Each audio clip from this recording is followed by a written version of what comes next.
Hola a todos, buenos días, bienvenidos a un nuevo seminario. Este es el tercer seminario del ciclo Fronteras en Sistemática, Biodiversidad y Evolución.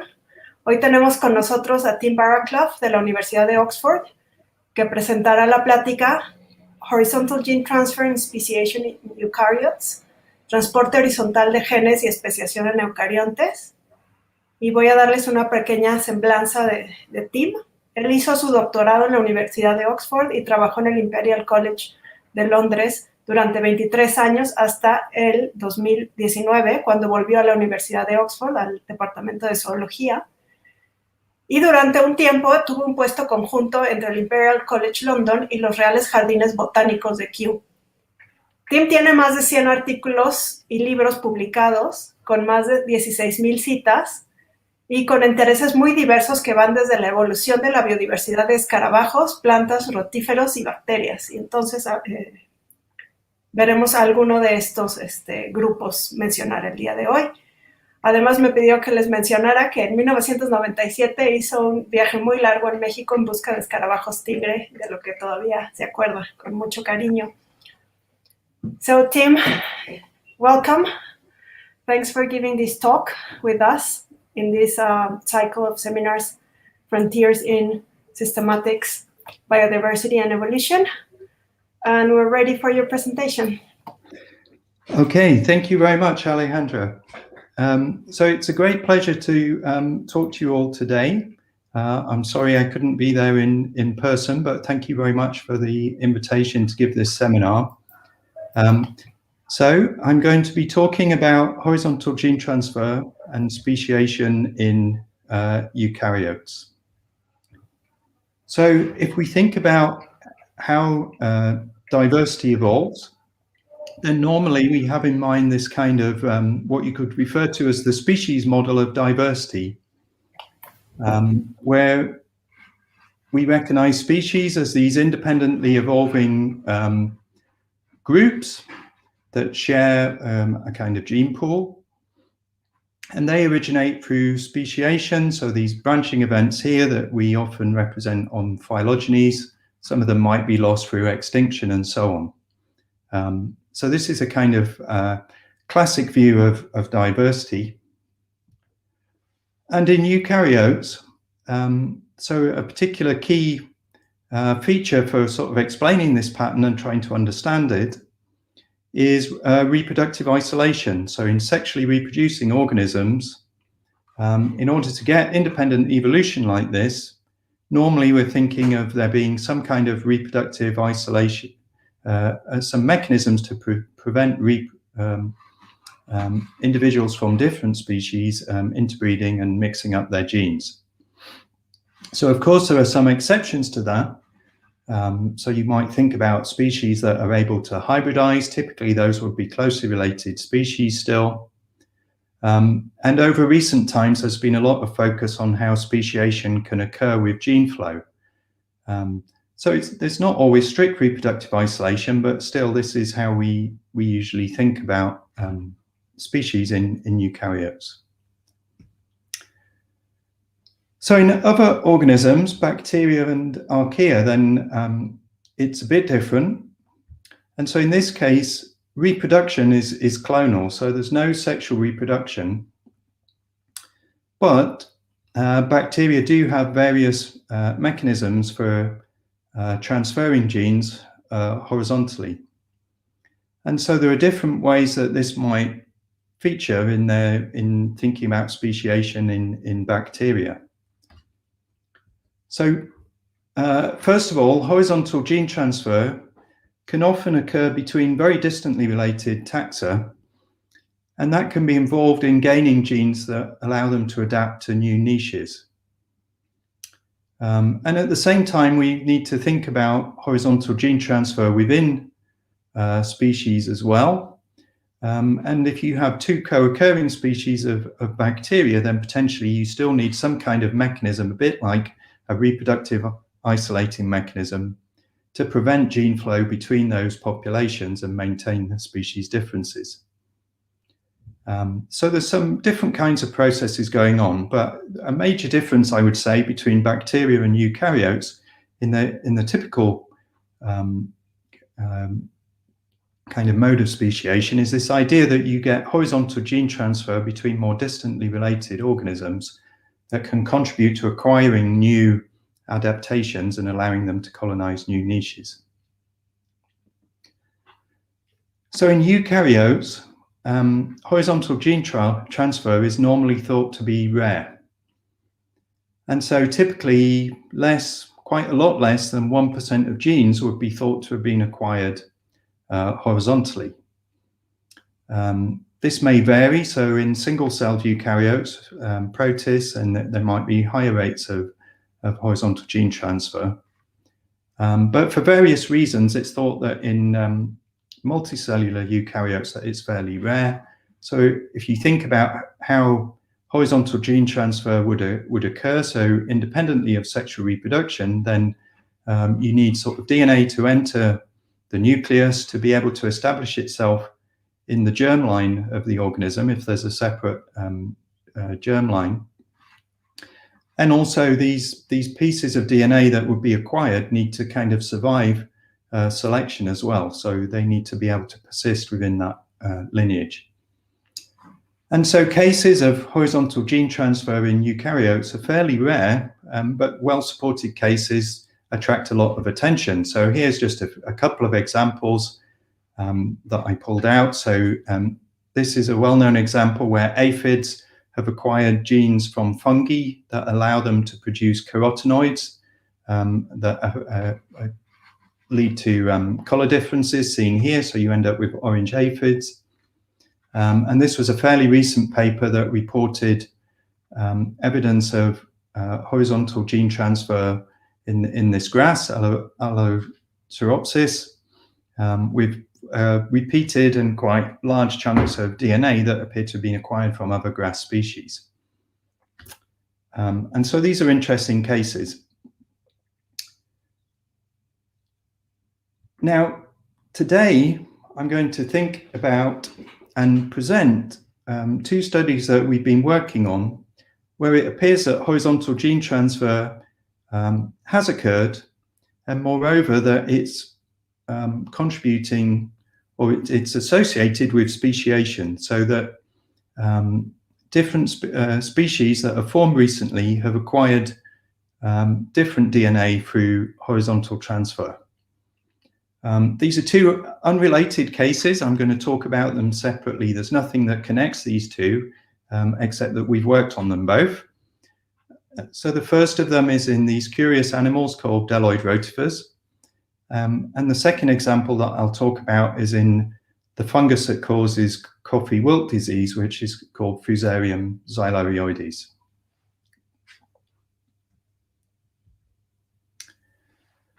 Okay, so the first example then, Deloid Rotifers. So first I'll just explain what Deloids are and why they're interesting.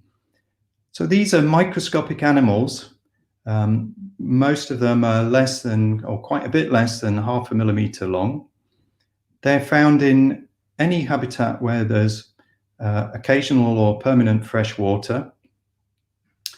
And there's about 500 described species. There's probably many more because they're microscopic.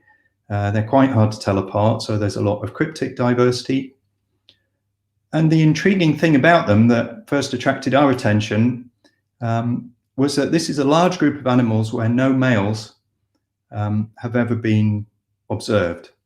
And as far as we can tell, over an extended period of time, that could be something like 50 million years, this is a clade that's diversified without males and apparently without sexual reproduction or meiosis.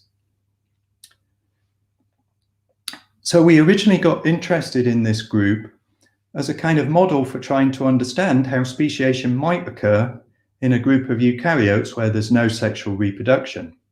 So to investigate some of the kinds of ideas that I mentioned at the beginning of what sort of forces are promoting divergence, in this case when there's no sex.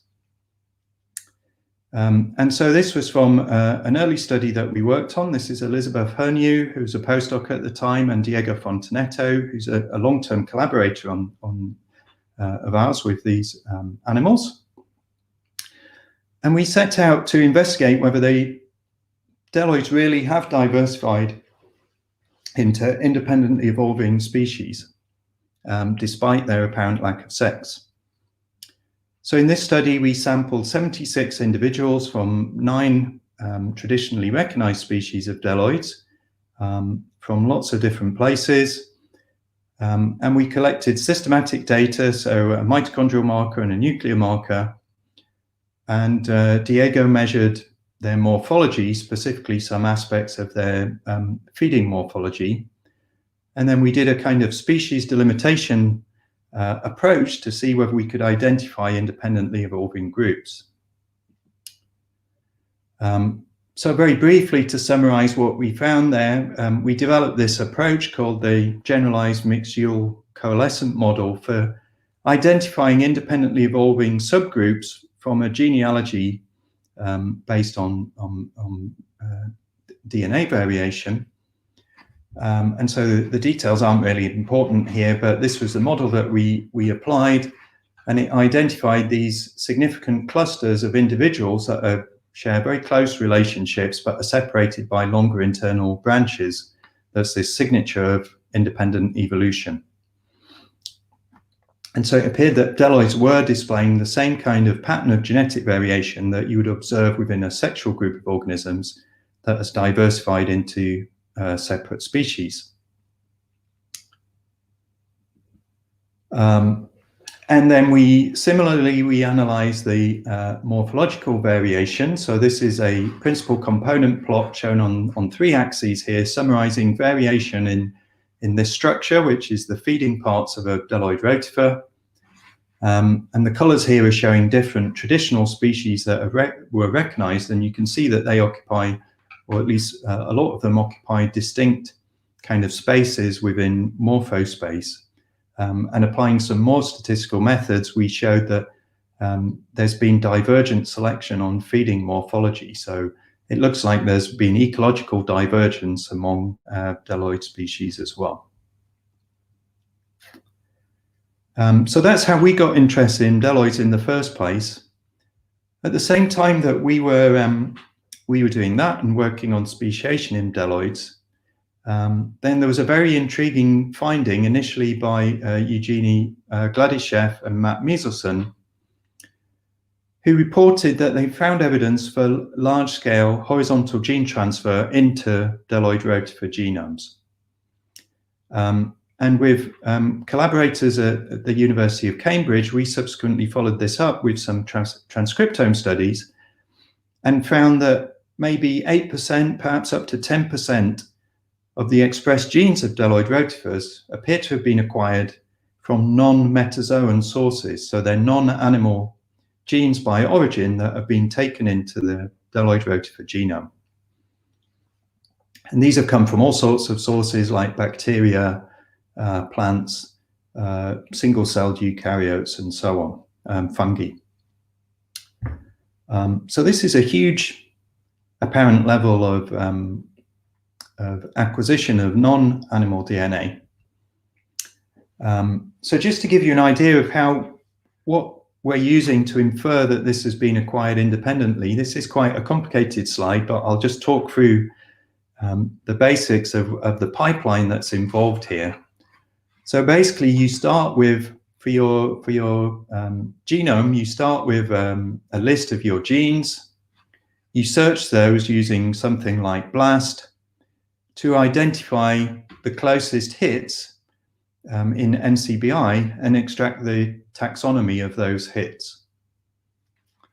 So then we calculated an index of horizontal gene transfer, which is the best hit that's a non-animal minus the best hit that's an animal. And so a high score here means that you have a very high match to a non-metazoan sequence in NCBI, in GenBank, but not such a good hit to an animal one. And so that's what you expect if these things have been acquired from other kingdoms. There's various additional steps that we implemented in the pipeline to check for possible problems with this. So checking that multiple hits in GenBank are all suggesting that it's a non-animal gene by origin. We checked for evidence that these genes are actually linked to other genes that are animal genomes, genes, and actually belong to rotifers, so that we're not including contaminated reads by mistake and inferring them to be horizontally transferred. We can check whether the same gene is also found in multiple Deloid species. And we also did some phylogenetic analysis to show that the topology, the gene tree, is supporting that these genes group more closely to non-metazoan genes. Okay, so that's a quick overview of how we go about this. And the bottom line is that Deloids display a much higher level of non-metazoan horizontal gene acquisition than do any other animals that have been studied to date. So this was a comparative genomics paper by Ruben Knoll here. So on the left, you can see a phylogeny here. There's 4 species of Deloids, which are the ones indicated by the colors. And then the other taxa on the tree here are a set of representative animals of different types that we were interested in comparing to. And so Ruben has characterized various aspects of the Deloid genome, the number of genes they have, the repeat content, and so on. And the most striking thing that stands out in Deloid rotifer genomes is just how much, what the percentage of their genes that are identified as being horizontally transferred. So he ran all of these genomes through exactly the same pipeline. In most of the animals, you have something like 1% of genes being identified as putatively horizontally acquired, whereas in Deloid rotifers, as I said, it's up to around 10%. So they seem to have an order of magnitude more foreign DNA, if you like, in their genomes. So that's a starting point for what we're interested in today. So the question now that's particularly interesting is, what are Deloids doing with this horizontally acquired DNA? Is it contributing to how they're evolving? And specifically, we're interested in whether this might in some way compensate for their lack of conventional sexual reproduction. So for the rest of the work on Deloid rotifers, I'm going to focus in on one particular pair of species that we've studied in more detail. And there are 2 of the species from our original study that I showed you already, so-called Rotaria magna-calcarata and Rotaria socialis. They seem to be sister species that diverged about nearly 15 million years ago.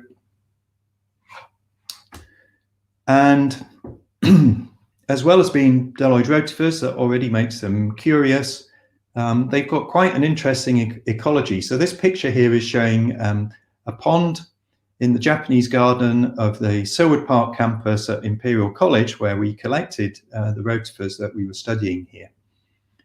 And these 2 species actually live on the body of a crustacean called Acelas Aquaticus. So this is an aquatic crustacean related to wood lice that's about 1 centimeter long, lives in the pond. If you collect one of these and give it a shake under the microscope, then loads of rotifers come off. And it's these 2 species. So both of these sister species live on the body of this louse. One of them lives around the chest area. One of them lives around the base of the legs and at the rear. So they're kind of partitioning niches, if you like, on a very fine scale within the body of a single louse. So this is magna-calcarata, the big one. This is socialis, the little one, and these were 2 animals that were collected from the same louse.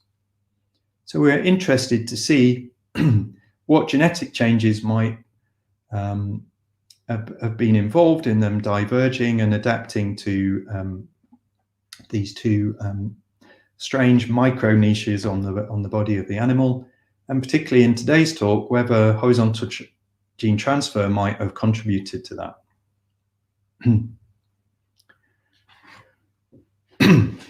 So these are the questions we're looking at. So as I just said, has horizontal transfer contributed to species divergence? So have these two species acquired different sets of genes from these non-metazoan sources?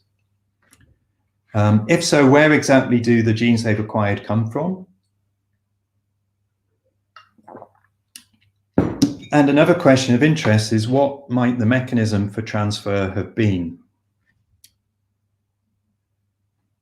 And then I'll also talk a little bit about, although this is ongoing work, about what might be going on in relation to recombination within and between the species pair as well. So of course, if they're picking up DNA from that's non-animal in origin, then it's also possible that they pick up animal DNA, and specifically DNA of other rotifers. And particularly because these two species live in close proximity on the body of a louse, then we're interested whether they might be picking up DNA from each other as well. And of course, this would be important then for thinking about what the mechanism of speciation has been here, and whether there are any barriers to gene flow between these two species. If they were strictly asexual and there was no transfer between them, then you wouldn't actually need barriers to prevent, generate, or special barriers to generate reproductive isolation. Okay, so these are the questions we're going to look at.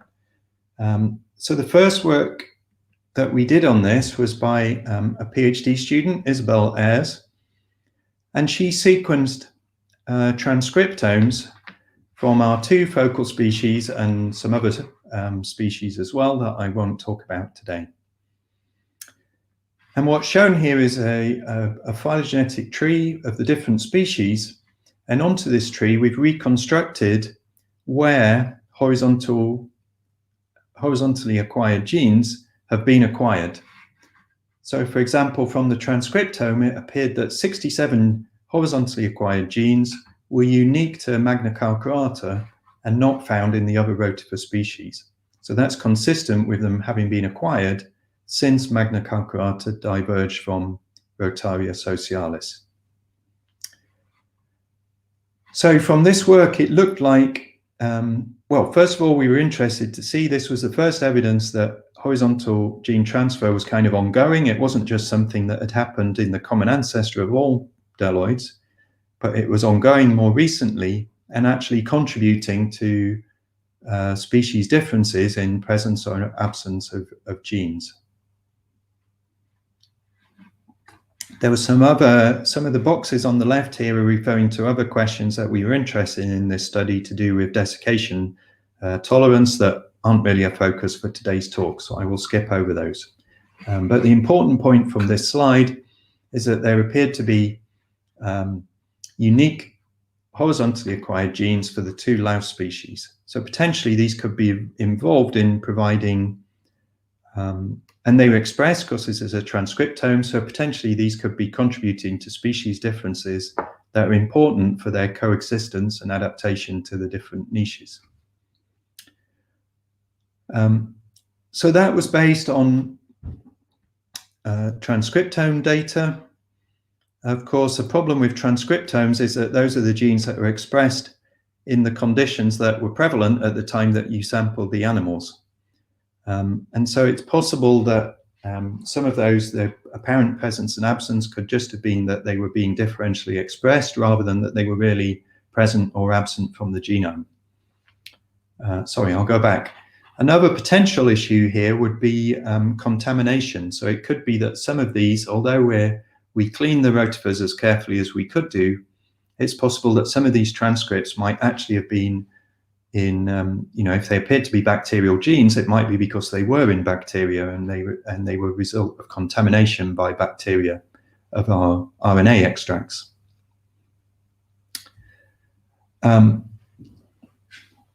So we've subsequently revisited this with whole genome sequences that we have from a number of single animals of each of the species and checked what's going on here. And so this confirms still. So now again, we can identify all of the horizontally transferred genes in a set of different species, and we look for the ones that are only found in one of these species.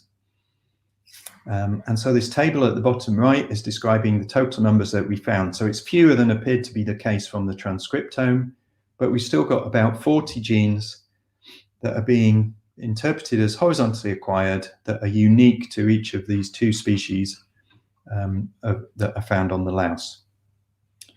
This is just showing a breakdown of potentially where they've come from. That's shown in more detail in the plots here. And so you can see that most of them are coming from bacteria. That's in green, the greener shades over here. But also a reasonable number coming from various types of eukaryotes. There's a slight difference between the two species in that Socialis has acquired relatively more from fungi and eukaryotes as a whole, and relatively fewer from bacteria, whereas Magna Carcharata has mainly acquired, or a greater proportion are acquired from bacteria. So to answer the two questions that we set, does HGT contribute to species divergence? Yes. Around 40 genes that are unique to each of these species that have diverged fairly recently within the context of Deloid radiation, that 40 genes have been acquired horizontally from these sources, which mainly come from bacteria, but also from different types of eukaryote as well. So an obvious question then is to wonder what these genes might actually be doing. We can show that some of them at least are expressed, so they appear to be have some sort of functional significance. A weakness of the Deloid system is we don't really have any source of functional annotation that's specific to Deloids. And we can't do classical genetic studies because we can't interbreed them and so on. And so the best we can do really is look for kind of functional annotations of the genes and identify some kind of classes of functions that these genes belong to. So you can see the list here for Magna Carcharata and Socialis.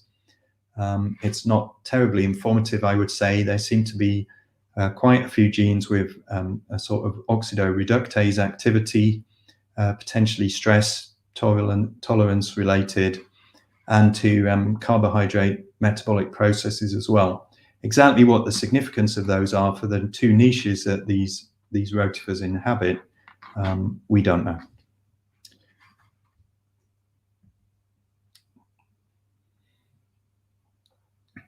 So the final question I set,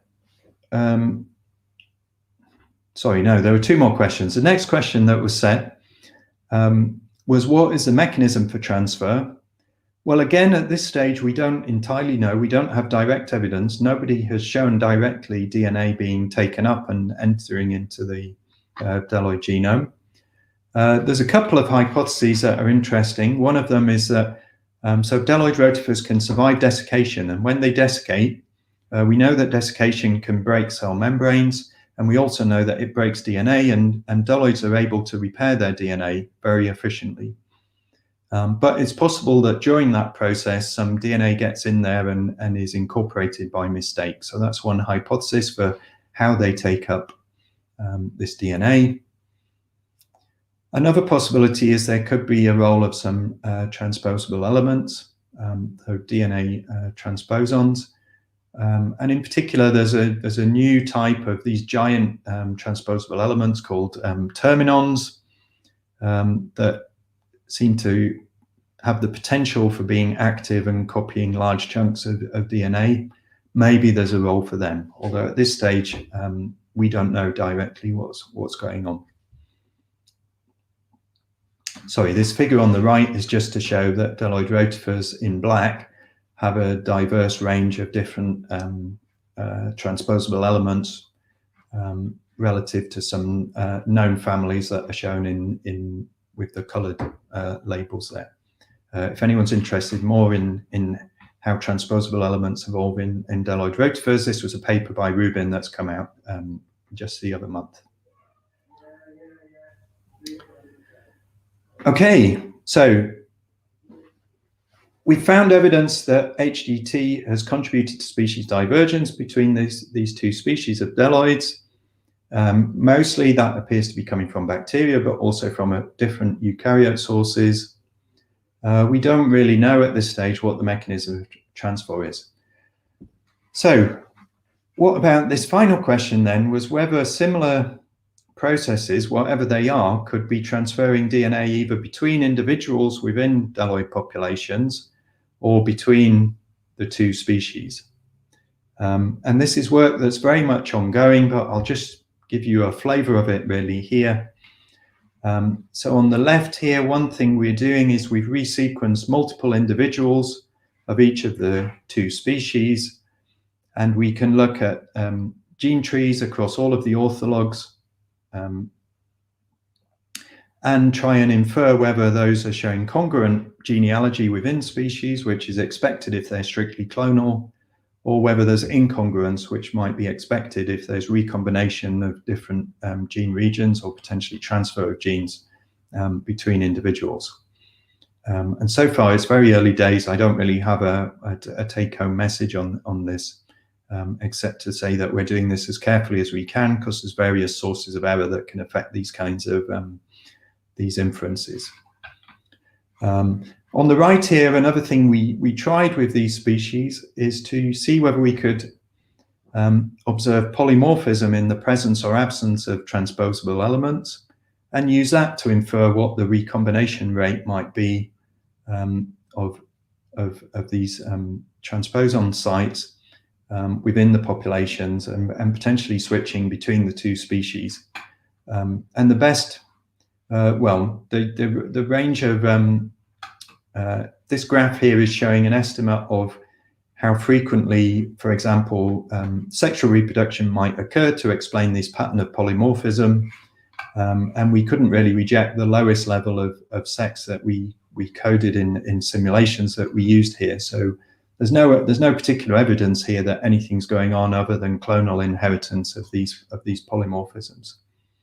So at the moment, we're still working with the hypothesis based on the traditional biology of this group that they're asexual, but we're investigating that carefully with our genomes to see whether there might be either sexual reproduction or some mechanism of horizontal transfer that is also operating within Deloid rotifer populations.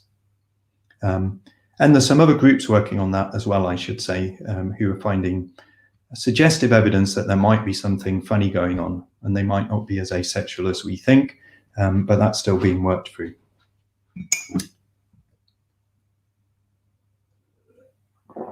A final aside on the rotifers before I move on is we're also looking in some different species. We're looking we're tracking some populations of Deloid rotifers over time, over a period of 5 years, to see how they might be co-evolving with fungal pathogens that attack them. And in particular, again, we're interested in whether horizontal transfer, is it occurring quickly enough that it can contribute to this process? So we're hoping to see whether there's any evidence that this Deloid population has been moving genes around or acquiring genes from elsewhere. And we haven't got evidence of them moving over this period yet, but we have detected that some of the horizontally acquired genes are being expressed during immune response to this fungal pathogen. So this is another interesting avenue for trying to work out what the functional significance of horizontal transfer might be in these rotifers. Okay, very good. So that's the end of the rotifer part of the talk. So we move on to my second example now, which is this coffee wilt disease fungus called Fusarium xyloides. So I'm going to introduce background to this study as well, and then we'll work through some fairly similar questions to applied in the Deloid Rotifer case. So the picture on the left here is showing a coffee tree of Robusta plants, one of the two main types of coffee that are grown, Robusta and Arabica, that's been affected by coffee wilt disease. And you can see this plant isn't looking too good, it's wilted. So this project is a PhD project by Lily Peck, who's a current student. She's based at Imperial College London and working in the Grantham Institute there. So I'm going to be telling you about Lily's project. So by way of background, I think this is probably familiar to people that a large proportion of global food production is lost to pests and disease each year, something like 20%. And of course, people are trying to combat this. And so that can involve the development of new crop varieties that are resistant to previous pests. It can involve applying pesticides. It can involve just having better crop hygiene, tidying up around the crop plants and so on. But as a result of these measures, then the strong selection for the pests themselves to evolve resistance and the ability to resistance to pesticides and also new virulence to attack resistant crop varieties. And on top of that, there's also, so that could involve an evolutionary change within an existing pest on your crop, or it could involve a new pest kind of filling an empty niche after a previous pest has been controlled. And so this is quite, there's strong selection pressures here that create an interesting case for evolution in action and potentially speciation in action as well, as pests are diverging and adapting to different crop varieties that they encounter.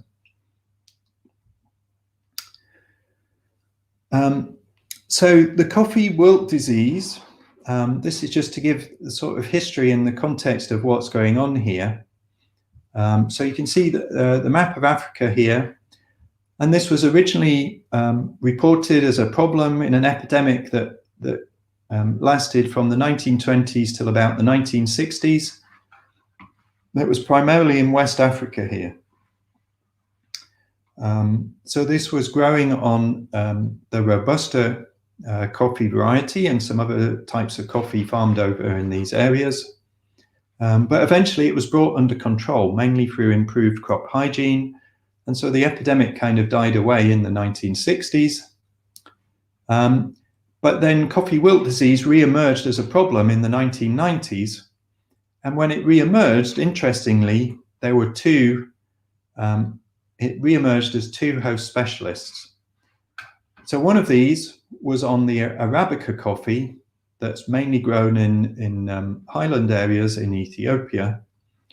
And the other was on the Robusta coffee that's largely grown in Uganda and surrounding areas at lower altitude.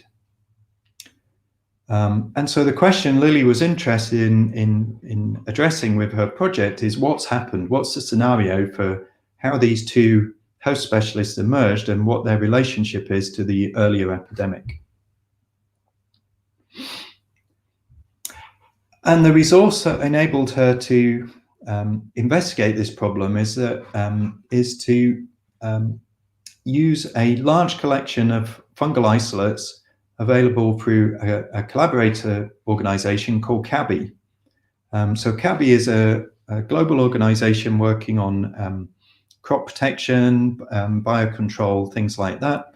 And in the UK, they house a large collection of living frozen isolates of crop pathogens, especially fungi. And so from this collection, Lily chose, for her initial project, she chose these 6 isolates that span the history of the epidemics and the 2 host specialists in the more recent epidemic. So she had 2 isolates from the 1950s that were part of this original epidemic in West Africa. She had 2 isolates that are from the Robusta host specialist outbreak since the 1990s, and 2 isolates from the Arabica outbreak in Ethiopia. And she sequenced whole genomes of these using Illumina sequencing, and then using the genome information to try analyzing the genome sequences to work out what's going on. So this is a table just with some stats from her genomes, and I'm highlighting here genome size. So you can see that there's some small difference in genome size between the different isolates. So both of the recent populations have a larger genome size than the ancestral one, especially this Arabica population here. So it looks like they've acquired some additional DNA, or possibly there's been an expansion of repetitive DNA. Some things happened from before. So one of the first things was to try and work out how all of these isolates are related to each other. And so this is a species tree that we reconstructed using just over 13,000 orthologs that we identified from the genome. So I should explain the pie charts here are showing, so this is a species tree reconstruction, and the pie charts are showing what proportion of the separate gene trees that contributed to this show the same topology as the species tree. That's the pink portion. The next most common topology, that's the green one, or all of the other possible tree topologies, that's the blue one. And what you can see here is that for most of these nodes, there's a large proportion of pink, which is consistent with isolation between, for example, the Arabica strains here are coming out as basal to the other 4 strains that she sequenced the genomes for. These are some outgroups here. And all of the separate gene trees are supporting this relationship. And so that's consistent with the Arabica population being isolated, genetically isolated from the other populations, because you've got lineage sorting that's gone the same way for all of the separate gene trees. Whereas if you compare Robusta and Coffea, then the position of the Robusta with respect to these, Coffea are these ancestral, these older isolates from the initial epidemic. And you can see now that the exact relationship of those to the earlier strains is inconsistent between the different gene trees. So there's a large proportion of blue. So this is consistent with the modern day Robusta having emerged from within a recombining population of the original epidemic. So to summarize that, what it looks like from this, and she's examining it with gene trees from more isolates at the moment to confirm this, because obviously this is just based on relatively few isolates that she sequenced the whole genome for. But what this supports is that the recent Robusta epidemic descends from the original epidemic in West Africa, whereas the Arabica epidemic is actually more distantly related. And in fact, based on the timing of divergence, which looks to be in the order of millions of years, potentially this is a separate wild origin of the disease on those Arabica coffee plants in Ethiopia.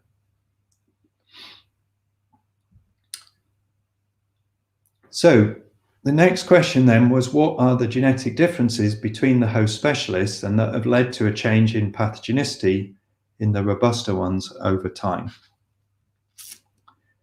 And so to investigate this, Lily searched for putative effector genes in the genome that we think could be used to in the disease progression of this fungus, so colonizing xylem, breaking down cell walls and infecting the plant. So this is a coffee plant that Lily infected with the fungus here, and you can see symptoms already here of infection by the fungus and wilting of these leaves here due to it clogging up the xylem.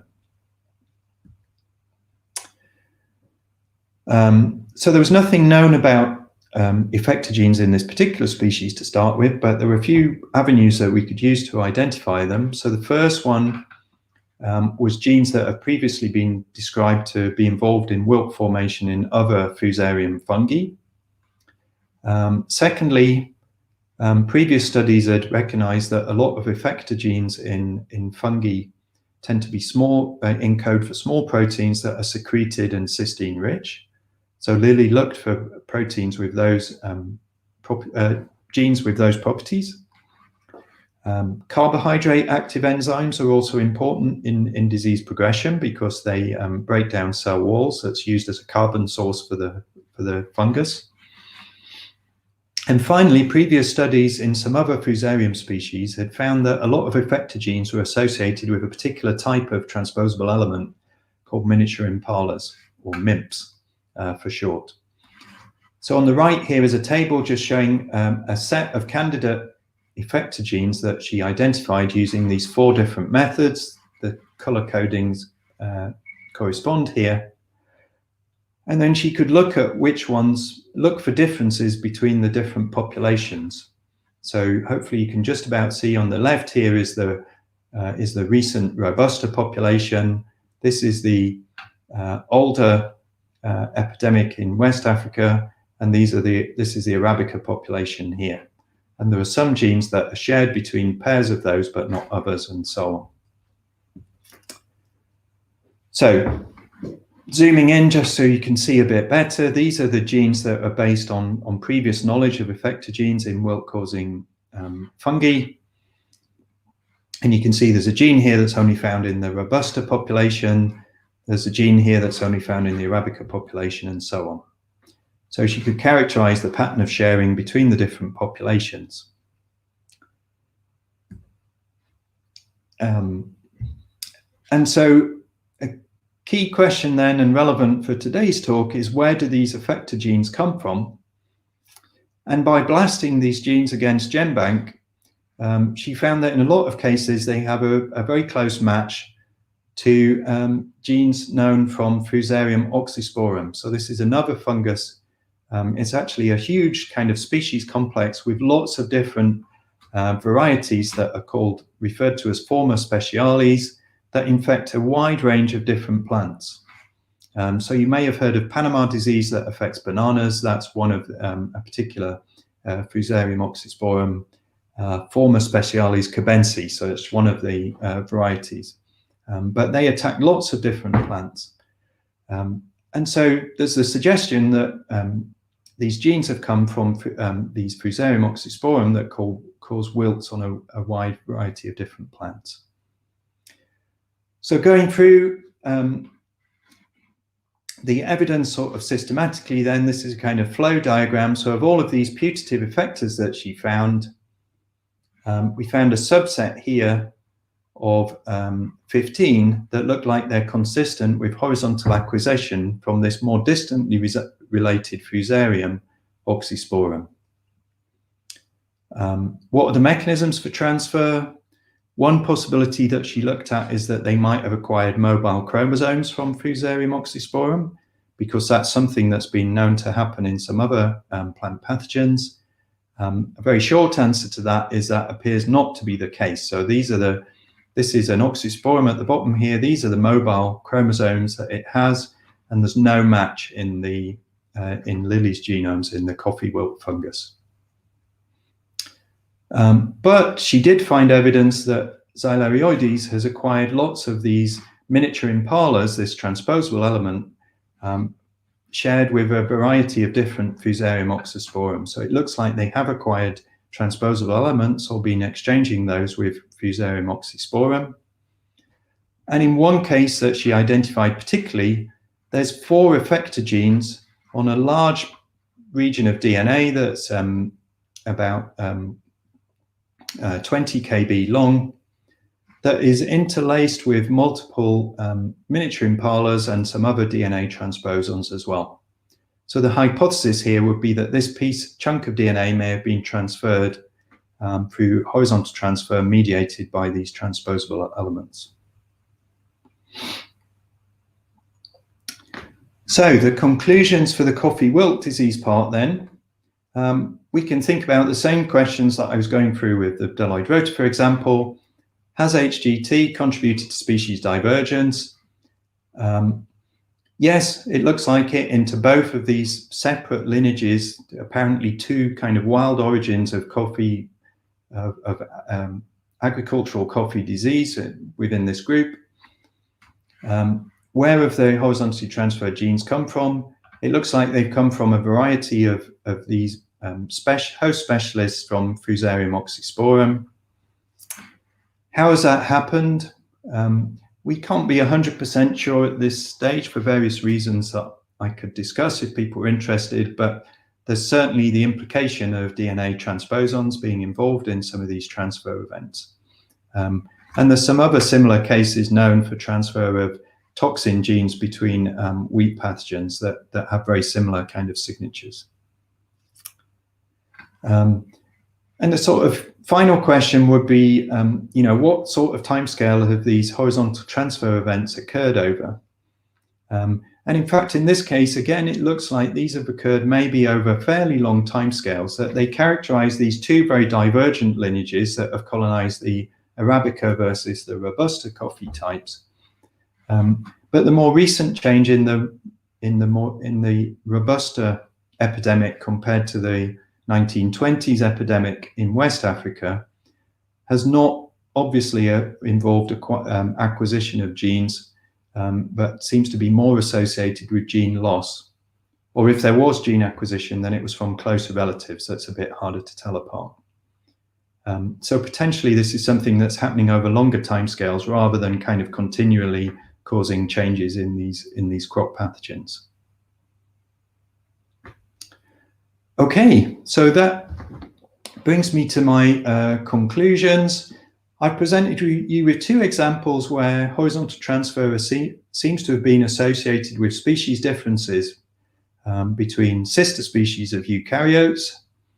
And our hypothesis in both of these cases is that the gain of genes that occurred through that has allowed them to adapt to the different niches that they occupy. Is this a common phenomenon? Possibly not. Maybe the standard species model and rarity of horizontal transfer applies more generally in eukaryotes. But in any case, we'll know very soon because there's huge efforts going on now to sequence more and more genomes with longer read sequence technology. And so very soon we'll have a massive data source for testing these kind of ideas more generally. Okay. So thank you very much. I think I referred to people as I was going through the talk. Maybe I'll just mention as well Matt Ryan and Julie Flood at CABI, who are co-supervising Lily and involved in the coffee wilt project. But that's it, and I'd be happy to answer any questions. Thank you very much. Thank you very much, Tim. We already have some questions. I'm going to show them to you. This is from Roberto Garibay. A question for Tim. Why don't you consider endosymbiosis as a source of DNA contaminations or DNA transfer? Yes, that's a good question. One thing I glossed over and forgot to show was when we're looking at the genomes in the rotifers, we're very careful to examine possibility of contamination because I don't know, a few of you may know there was a paper in PNAS that reported large-scale horizontal transfer in tardigrades that was later shown to be entirely due to contamination in their food. It was very embarrassing. And so we're a bit sensitive to that. And the kind of tools we use is a thing called blob tools, where you plot coverage and GC content, and you color that with taxonomic ID as well. And this is a really handy graphical way for identifying sources of contamination. So basically any chunk of DNA where all of the things on that DNA are bacterial, and especially where they're all showing matches to the same bacterial genome, then those would be discarded before we produce our list of horizontally transferred genes here. So there are bacteria in our original reads, there are bacteria, but they get identified and removed. It's not impossible we've missed a few, maybe because there's some fragments that couldn't be assembled together with other pieces of DNA. So there may be a false positive rate, but we've been as careful as we can to investigate that. And we use the same approach in the fungus as well. So anything that looked like a contamination would have been discarded. It's less of an issue there because they're living isolates. We grow up mycelium, we can clean them carefully. The rotifers are harder because they have to eat bacteria and they're a bit of a pain to work with. Thank you. There is another question from Araxiurrutia. Are certain types of genes more likely to be horizontally transferred? That's an interesting question. Yes, we've done a little bit of looking at sort of functional categories that are enriched, and you know, things pop up. I showed some of the things there, like oxidoreductase and catalase and so on. I think at the moment there's very little in there to go with that leaps out. I mean, if you think about it in theory, I guess the most likely ones, if you're transferring single genes, then the most likely one is something that has a kind of metabolic action that kind of works on its own, that is compatible with the host genome. So you can imagine there might be some types of genes and function that are easier to transfer than others, whereas others you would need a kind of cassette of multiple genes in order for it to have any functional benefit or at all. So, I mean, there's a bit of work being done on this. Like, interestingly, some of the bacterial genes have had introns put in them, so they're kind of domesticated within the rotifers. There's been some work looking at weird functions that rotifers, you know, they've even got some genes that potentially are involved in photosynthesis, although there's no evidence they can do photosynthesis. But, you know, they might have picked up some odd functions that way. But yes, that's not a very good concrete answer to your question, but it's an interesting question that hopefully in future we'll be able to look into in more detail.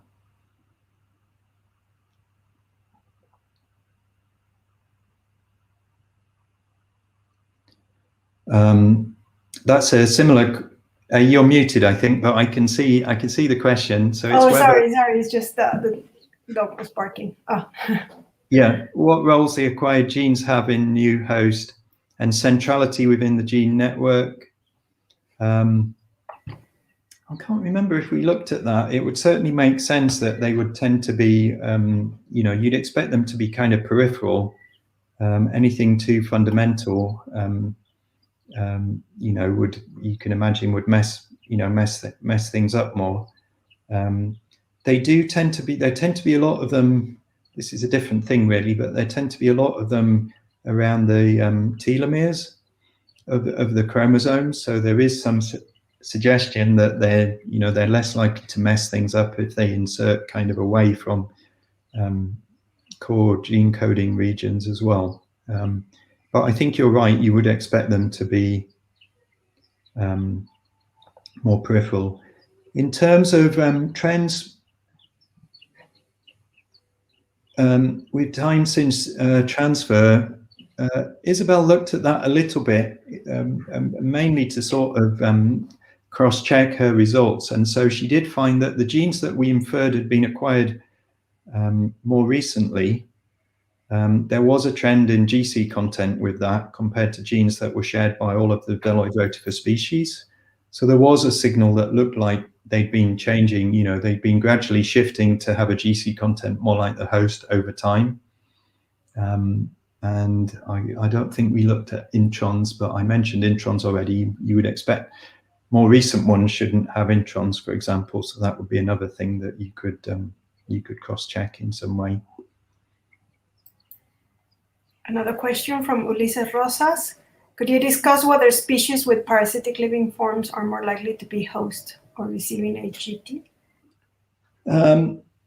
Yes, I mean, a previous question mentioned endosymbionts as well, and I think some of the there are lots of examples of transfer with endosymbionts. I mean, or even, you know, classically with mitochondrial DNA and so on. So with parasites, you might expect a particular tendency for horizontal transfer. I mean, the rotifers are not parasitic, and so far we've not detected any particular correspondence between the fungal genes they've acquired and their fungal pathogens, which we do have a genome for now as well. So at the moment, there's no suggestion that they may be acquiring these from parasites, although to be honest, their fungal pathogens tend to just kill them very quickly once they infect them. So they wouldn't necessarily be a good route for transfer. And I think in the fungal example, there definitely seems to be a lot of cases of horizontal transfer involved in host specialization of the fungal pathogens, but that's transfer between different fungi rather than transfer from the plant to the fungus or the fungus to the plant. So it's more like a mechanism that kind of speeds up or helps them with having to co-evolve and adapt to new plant varieties rather than because of the intimacy of the interaction between the host and the plant. Thank you. Next question from Hernan Vázquez Miranda. How do you distinguish between AGT from paralogs or even gut DNA contamination? It seems that paralogs from closely related species or prey in the rotifer gut could be inflating the AGT counts.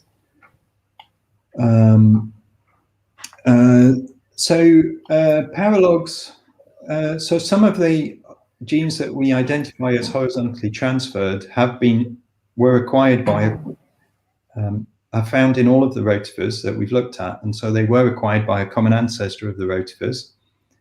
And one of the ways you can see that is that they do have paralogs, because the rotifer genome as a whole is sort of degenerately tetraploid, and so some of them are present in tetraploid copies. But all of them have a closer match to non-metazone genes than any known metazone genes. So that's how we infer that gene and the ancestry of that gene originally was from outside of metazoa. In terms of gut DNA contamination, it's the same as I mentioned before, that if we find that the genes are on a scaffold that is just bacterial DNA or protist DNA or whatever, then it gets discarded bioinformatically from our genome before we do the final assembly and look for the horizontally transferred genes. So all of the horizontally transferred genes that I'm reporting have been found on scaffolds with rotifer genes. So of course there could be errors in that. There could be some assembly artifact that means we accidentally get some contaminant being scaffolded together with rotifer DNA. But as far as we can tell, these are all genes that are found in the rotifer DNA. And I should say, when they were first reported by Gladyshev, then they were using old school stuff like phosmids or something like that. So they were sequencing tens of kb lengths of DNA and finding these horizontally transferred genes in the middle of them. So there's pretty strong evidence that they really are in there in the rotifer genome, although there could be a few false positives still that creep through in our analysis. Another question. Have you identified AGT of genes in tandem? Do you mean from from the same source? Then in the rotifers, we haven't looked at that too much in our genomes, partly because we are restricted to short read sequencing. There's a rotifer genome that's on bioRxiv that's coming out soon that is very well assembled and scaffolded to whole chromosome level using this high-C method. And so that would be the place to look really at the distribution of the HGT genes and whether there's any pairs from the same source that appear to be next to each other. In terms of the fungi, there's the one case that I mentioned very briefly at the end where we did have 4 effector genes, all with a close blast match to a particular variety of Oxysporum that specializes on brassicas, where they do come out as next to each other and also interlaced with these DNA transposons. So there we do have a case of what appears to have been a 20 kb chunk with multiple effector genes that was transferred. Okay, next question from Enrique Soto. Have you identified endogenous viral elements in these study species that could be related to AGT?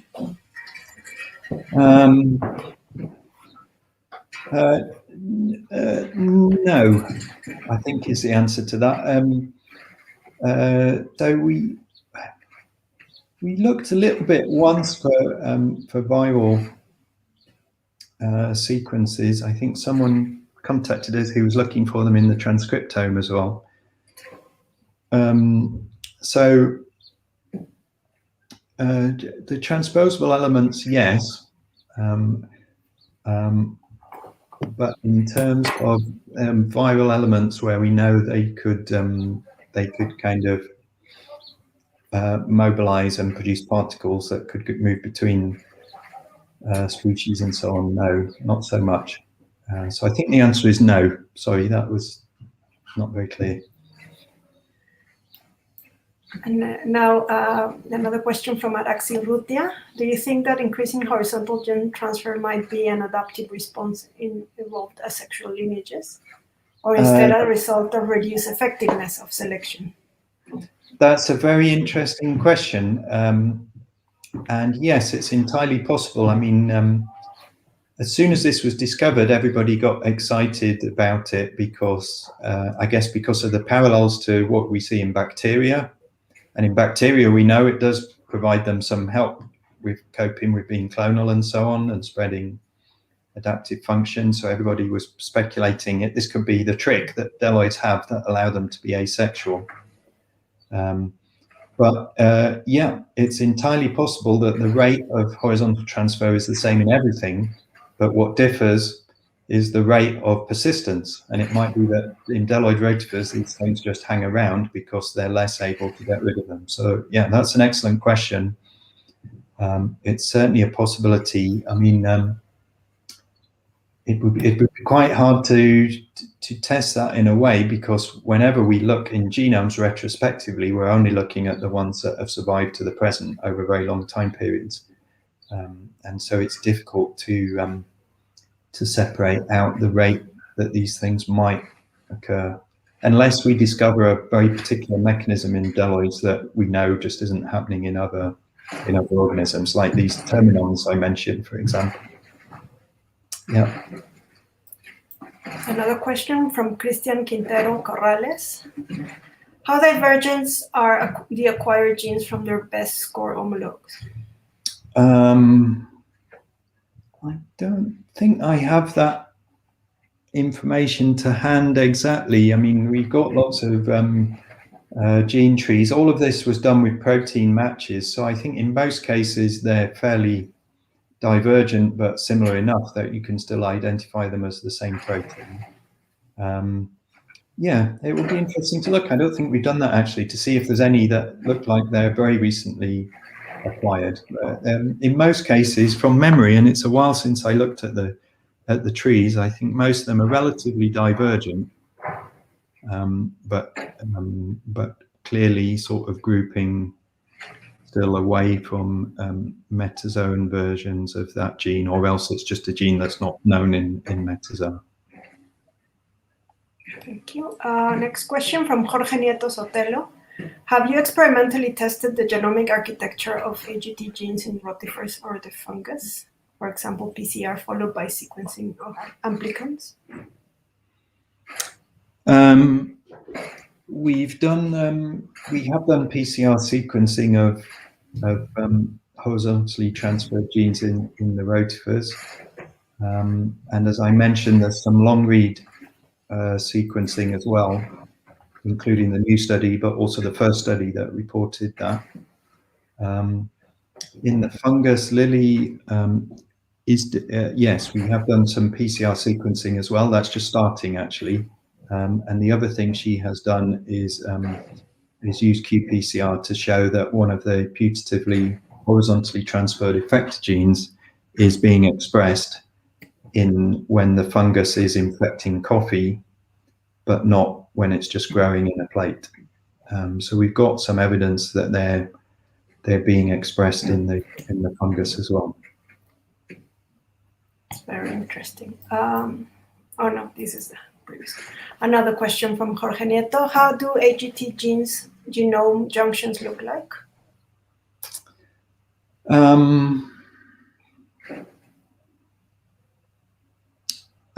So in the fungus, there are a lot of transposable elements around there. I mean, and in some cases, I mean, transposable elements might play a role in sort of mutation within plant pathogenic fungi that even in the absence of horizontal transfer, because they kind of jump in and out and disrupt promoters and things like that, and that's been demonstrated in some other plant pathogens. In the rotifers, again, I think this is something that will be we've kind of not done, partly because we've had to rely on short read sequencing for the species we were working with, and so we tended not to do this sort of longer scale genome stuff with it, just because we're less. Although the N50s are okay, but we're just less confident of that, and thought it would be better to wait until there's longer read data. And so this new one that's come out now. They may already, this is from another group, they may already be looking at this question, or it would be something that could be very easily and appropriately done with their new data. Yeah. And well, finally, we have a message from Susana Magallon, the director of the Institute of Biology. She wants to thank you for this talk.